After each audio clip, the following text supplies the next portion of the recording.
ಇವತ್ತು ನಮ್ಮ ಮಂಡಲ ಅಧ್ಯಕ್ಷ ಇದ್ದಾರೆ, ಅವ್ರ ಮಂಡಲ ಅಧ್ಯಕ್ಷರಿದ್ದಾರೆ. ಇವತ್ತು ಡೇಟ್ ಫಿಕ್ಸ್ ಮಾಡೋಣ, ಅವ್ರು ಯಾವಾಗ ಅಂತ ಅರ್ಧ ರಾತ್ರಿ ಅಂದ್ರೆ ಸಿದ್ದು ಪಾಟೀಲ್ ಬರ್ಲಕ್ ಸೀಟ್ ಇದ್ದಾನೆ ಅಂತ ಹೇಳಕ್ ಇಷ್ಟಪಡ್ತೀನಿ. ನಾನು ಯಾವಾಗ ಈ ಪುರಸಭೆಯನ್ನು ನಗರಸಭೆ ಮಾಡಕ ಪ್ರಸ್ತಾವನೆ ಕೊಟ್ಟೆ ಸರ್ಕಾರಕ್ಕೆ, ಅದಕ್ಕೆ ದನಿಗೂಡಿಸಿ ಮಾನ್ಯ ವಿಧಾನ ಪರಿಷತ್ ಸದಸ್ಯರಾದಂತ ಭೀಮಾ ಪಾಟೀಲ್ ಅವರು ಕೂಡ ಅದಕ್ಕೆ ದನಿಗೂಡಿಸಿದಾರ. ನಾನು ಅವ್ರಿಗೂ ಕೂಡ ಧನ್ಯವಾದ ಹೇಳಕ್ ಇಚ್ಛೆ ಪಡ್ತೀನಿ. ಇವಾಗ ನಾನು ಯಾವುದು ಕೂಡ ಇವಾಗ ಸಿದ್ದು ಪಾಟೀಲ್ ಒಬ್ಬವನ್ನೇ ಮಾಡ್ಯಾನ, ಇವ ಒಬ್ಬನೇ ಮಾಡ್ಯಾನ ಅಂತ ಎಲ್ಲ ಇಲ್ಲ. ಯಾವುದೇ ನಮ್ ಕ್ಷೇತ್ರ ಅಭಿವೃದ್ಧಿ ಆಗ್ಬೇಕಂತಂದ್ರ ನಾವ್ ಯಾವಾಗ್ಲೂ ಕೂಡ ಎಲ್ಲರೂ ಒಂದು ಏಕತೆಯಿಂದ ಒಂದು ಇದ್ರಲ್ಲಿ ಮಾಡಿದಾಗ ಮಾತ್ರ ಆಗ್ತಾರ. 2023 ಅವ್ರು ಶಾಸಕರಿದ್ರು ಹುಮ್ನಾಬಾದ್ ಮತಕ್ಷೇತ್ರದ. ಎಲ್ಲಿ ತನಕ 2023 ಅವರೇ ಶಾಸಕರಿದ್ರು. ಮತ್ತೆ ಅವ್ರು ಸೋದರಂತ ಚಂದ್ರಶೇಖರ್ ಪಾಟೀಲ್ ಅವರು MLC ಅವರು ಇದ್ರು. ಕಳೆದ 6 ವರ್ಷ, ಇದೊಂದು ವರ್ಷ ಅಂದ್ರೆ 7 ವರ್ಷ ಆಗ್ತು. ಮತ್ತೆ ಇನ್ನೊಬ್ರು ಸೋದರಂತ ಭೀಮಾ ಪಾಟೀಲ್ ಅವರು ಇದ್ರು, ಅವರು ಕೂಡ ಇದ್ರು.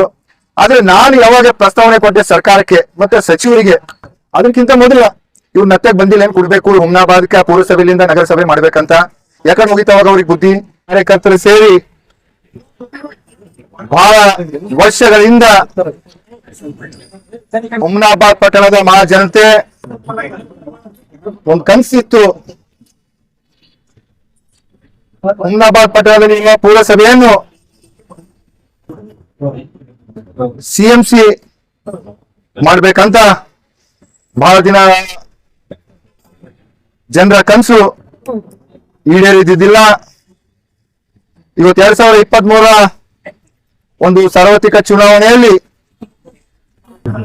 ನನ್ನನ್ನು ಹುಮ್ನಾಬಾದ್ ಮತಕ್ಷೇತ್ರದ ಮಹಾಜನತೆ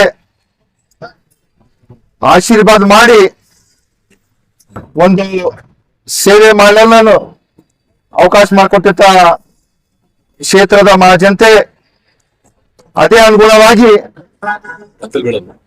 ಇವತ್ತು ಹುಮ್ನಾಬಾದ್ ಪಟ್ಟಣದಲ್ಲಿ ಸುಮಾರು 75,000 ಜನ ಉಳುವಂತ ಒಂದು ಪಟ್ಟಣ ಇದೆ ಗೊತ್ತಾ.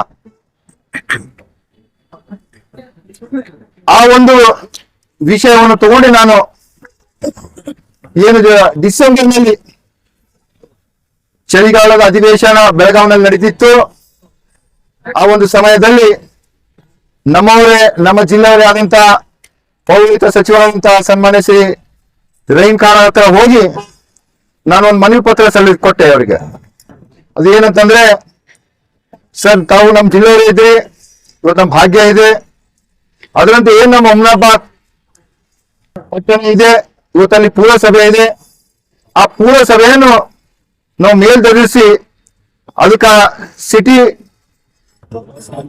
CMC ಮಾಡ್ಬೇಕಂತ ನಾನು ಒಂದು ಮನವಿ ಮಾಡಿದಾಗ ಅವರಂದ್ರು ಇಲ್ಲ, 50,000 ಜನಸಂಖ್ಯೆ ಇರ್ಬೇಕು, ಅವಾಗ ಮಾತ್ರ ನಾವು CMC ಮಾಡಕ, ನಗರಸಭೆ ಮಾಡಕ ಅವಕಾಶ ಇದೆ ಸರ್ಕಾರ ಅಂದಾಗ ನಾನು ಸಚಿವರ ಗಮನ ತಂದೆ. ಸರ್ ಇವತ್ತು 50,000 ಇಲ್ಲ, ನಮ್ಮ ಹುಮ್ನಾಬಾದ್ ಪಟ್ಟಣದಲ್ಲಿ ಸುಮಾರು 70,000 ರಿಂದ 75,000 ಜನಸಂಖ್ಯೆ ಉಳ್ಳುವಂತ ಒಂದು ಪಟ್ಟಣ ನಮ್ಮ ಹುಮ್ನಾಬಾದ್ ಪಟ್ಟಣ ಇದೆ. ಇವತ್ತ ಹಿಂದಿಕ್ಕಿನೂ ಯಾರು ಏನ್ ಮಾಡ್ಯಾರೋ ನನಗೆ ಗೊತ್ತಿಲ್ಲ, ಆದ್ರೆ ನನಗೆ ಒಂದು ಜನರ ಅವಕಾಶ ಮಾಡಿಕೊಟ್ಟಿದಾರ. ಆ ಅವಕಾಶ ಅನುಗುಣವಾಗಿ ಇವತ್ತು ತಾವು ಈ ಒಂದು ಪುರಸಭೆಯನ್ನು ನಗರಸಭೆಯನ್ನು ಮಾಡ್ಬೇಕಂತ ಮನವಿ ಪತ್ರ ಕೊಟ್ಟಿದ್ದು ಕೂಡ ಯಾವ್ದು ಇಡಿ ಕೊಟ್ಟಿದೆ ಅಂತಂದ್ರೆ 12 ಏನು ಚಳಿಗಾಲ ಅಧಿವೇಶನ ಬೆಳಗಾವಿನಲ್ಲಿ ನಡೀತಾ ಇತ್ತು. ಆ ಒಂದು ಸಮಯದಲ್ಲಿ ಕೊಟ್ಟಿದಾಗ ಅದಕ್ಕ ಒಳ್ಳೆ ಸ್ಪಂದನೆ ಮಾಡಿ ಇವತ್ತು ಅವಾಗ ಸಚಿವರು ಬೇಗನೆ ಇವತ್ತ ಏನು ನಮ್ಮ ಜಿಲ್ಲೆಯಿಂದ ಮತ್ತು ತಾಲೂಕಲ್ಲಿಂದ ರಿಪೋರ್ಟ್ ಬೇಕು, ಅವಾಗೆ ನಾನು ಏನ್ ಕೊಟ್ಟಂತ ಪತ್ರ ಇದೆ ಅದು ಕಳಿಸಿ ಮಾನ್ಯ ಶಾಸಕರ ಒಂದು ಕೋರಿಕೆ ಇದೆ. ಇವತ್ತು ಪುರಸಭೆಯಿಂದ ಹುಮ್ನಾಬಾದ್ ನಗರಸಭೆ ಆಗ್ಬೇಕು ಮತ್ತು ರಾಜೇಶ್ವರ ಗ್ರಾಮ ಪಂಚಾಯತಿ ಆಗ್ಬೇಕಂತ ನಾನು ಒಂದೇ ಲೆಟರ್ ನಲ್ಲಿ 2 ಕೂಡ ಕೊಟ್ಟಿದಾಗ ಇವತ್ತು ಆ ಒಂದು ಸ್ಪಂದನೆ ಮಾಡಿ ಅಲ್ಲಿಂದ DC ಅವ್ರ ಹತ್ರ ಕಳಿಸಿದಾಗ DC ನಮ್ಮ ಪುರಸಭೆಗೆ ಬಂತು. ಆ ಪುರಸಭೆ ಬಂದಾಗ ಏನು 2011 ಒಂದು ಜಾತಿ ಗಣತಿ ಸೆನ್ಸಸ್ ಪ್ರಕಾರ ಹುಮ್ನಾಬಾದ್ ಪಟ್ಟಣದಲ್ಲಿ ಸುಮಾರು 44,000 2011 ಇತ್ತು.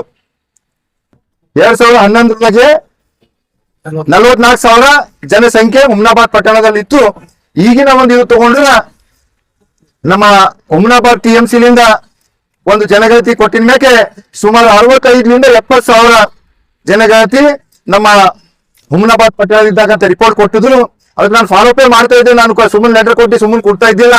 ಇಲ್ಲ ಚೀಫ್ ಆಫೀಸರ್ಗೆ ಮತ್ತು DC ಅವ್ರಿಗೂ ಕೂಡ ನಾನು ಪದೇ ಪದೇ ಆ ಲೆಟರ್ ಏನ್ ಬಂದಿದೆ ಸರ್ಕಾರದಿಂದ ಅದಕ್ಕೆ ಬೇಗನೆ ತಾವು ರಿಪ್ಲೈ ಕೊಡಿ. ಯಾಕಂತಂದ್ರೆ ಮುಂದಿನ ಅಧಿವೇಶನದಲ್ಲಿ ನನಗೇನ್ ಹೇಳಿದ್ರು ಮಾನ್ಯ ಸಚಿವರು, ಮುಂದಿನ ಅಧಿವೇಶನ ನಂಬರ್ದೇನೆ ಏನ್ ರಿಪೋರ್ಟ್ ಬಂದಿದ ಮ್ಯಾಕ ನಾವು ನಿಮ್ಮ ಪುರಸಭೆಯನ್ನು ನಗರಸಭೆಯನ್ನು ಮಾಡ್ತೀರಂತ ನನಗೆ ವಾಯ್ದಾ ಕೊಟ್ಟಿದ್ರು.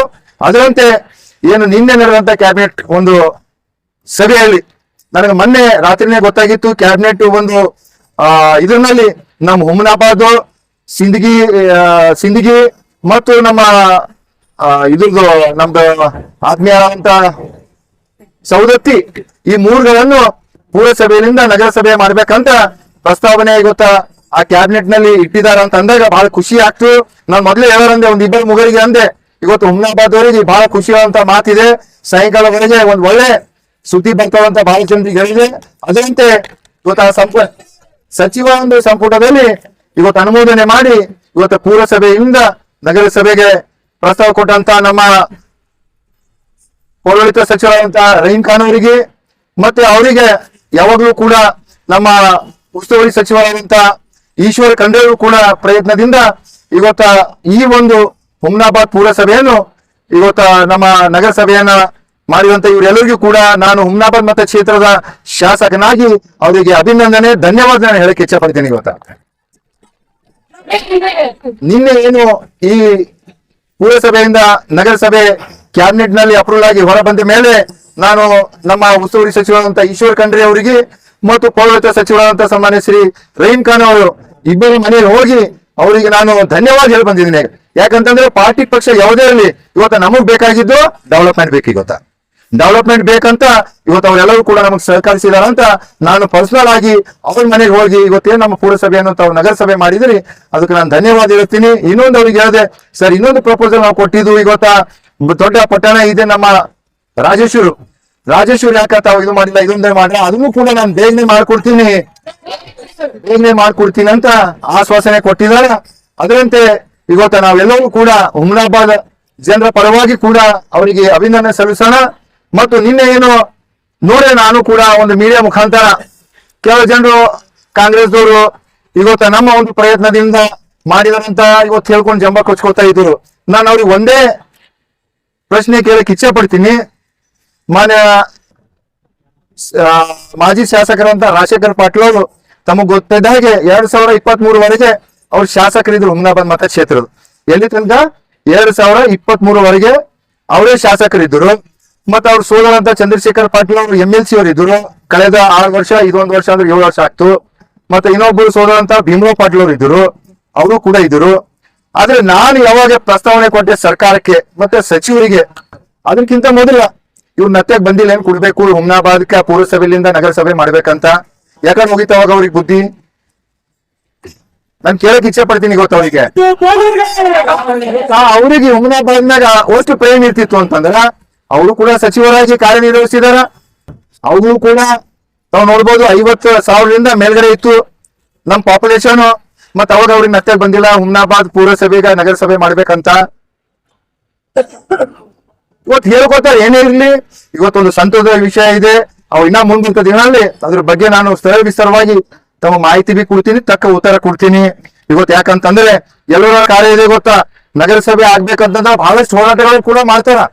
ಬಹಳಷ್ಟು ಸಿಟಿಗಳು ನೋಡ್ಬೋದು, ಬಹಳಷ್ಟು ಹೋರಾಟಗಳು ಮಾಡಿದ್ವಿ ಬಿ ವರ್ಷಾನ್ಗಟ್ಲೆ ಆಗ್ತಾ ಇಲ್ಲ. ಆದ್ರೆ ಇವತ್ತ ನಮ್ ಕಾಲ್ಗುಣನು ಎಲ್ಲ ಹುಮನಾಬಾದ್ ಕ್ಷೇತ್ರದ ಮಹಾಜನತೆ ಒಂದು ಆಶೀರ್ವಾದದಿಂದ ಇವತ್ತ ಎಲ್ಲರೂ ಕೂಡ ಒಳ್ಳೇದಾಗ್ತಾ ಇದೆ. ಗೊತ್ತಾ ನಾವ್ ಏನ್ ಅಂದಿದ್ದು ಇವತ್ತು ಆಗ್ತಾ ಇದೆ. ಯಾಕಂತಂದ್ರೆ ಯಾವುದೇ ಕೆಲಸ ನಾವು ಮನ್ಸು ಸಾಫ್ ಇಟ್ಕೊಂಡು ಮಾಡಿದೆವು ಅಂತಂದ್ರೆ ಯಾವ್ದು ಕೂಡ ಇಲ್ಲ. ಮನುಷ್ಯ ಕಪುಟ್ ಇಟ್ಕೊಂಡೋದಂದ್ರೆ ಯಾವ್ದು ಮುಂದಕ್ಕೆ ಹೋಗಲ್ಲ. ಇವತ್ತು ನಾವೆಲ್ಲರೂ ಕೂಡ ಒಳ್ಳೆ ರೀತಿಯಿಂದ ಗೊತ್ತಾ ನಾವು ಕೆಲಸ ಮಾಡ್ಕೊಂಡು ಹೋಗ್ತಾ ಇದ್ದೇವೆ. ಅದೇ ರೀತಿ ಆ ಭಗವಂತ ಎಲ್ಲರೂ ಕೂಡ ನಮ್ಗೆ ಸಾಥ್ ಕೊಟ್ಟಿ ನಮ್ದು ಒಂದೇ ಕನಸು ಏನಂತಂದ್ರೆ ಹುಮನಾಬಾದ್ ಮತಕ್ಷೇತ್ರ ಅಭಿವೃದ್ಧಿ ಕಡೆ ಹೋಗ್ಬೇಕು. ಗೊತ್ತಾ ಇವತ್ತು ನಾವು ಎಲ್ಲಾ ಕಡೆ ನೋಡ್ತಾ ಇದ್ರಿ. ಬಹಳ ಈಗ ಅಪೋಸಿಷನ್ ಒಂದ್ ಮಾತು ಹೇಳ್ತೀನಿ, ನೀವು ಹೋಗಿ ನಾವು ಬಂಗಾರ ಬಾಗಿಲ್ಗೆ ಅವ್ರ ಮನೆ ಕುಣಿಸ್ತೇವೆ ಅಂದ್ರೆ ನಮ್ ತಾರೀಫ್ ಮಾಡಲ್ಲ. Opposition is A watching dog ಅಂತ ಅಪೋಸಿಷನ್ ಕ ಅವ್ರು ಏನಂದ್ರೆ ವಾಚಿಂಗ್ ಡಾಗ್ ಏನಂತಾರೆ ಭಗವಾನ್ ಅಂತ ರಮೇಶ ನೀವು ಏನ್ ಬಿ ಹಾಕಿರ್ಬೇಕ.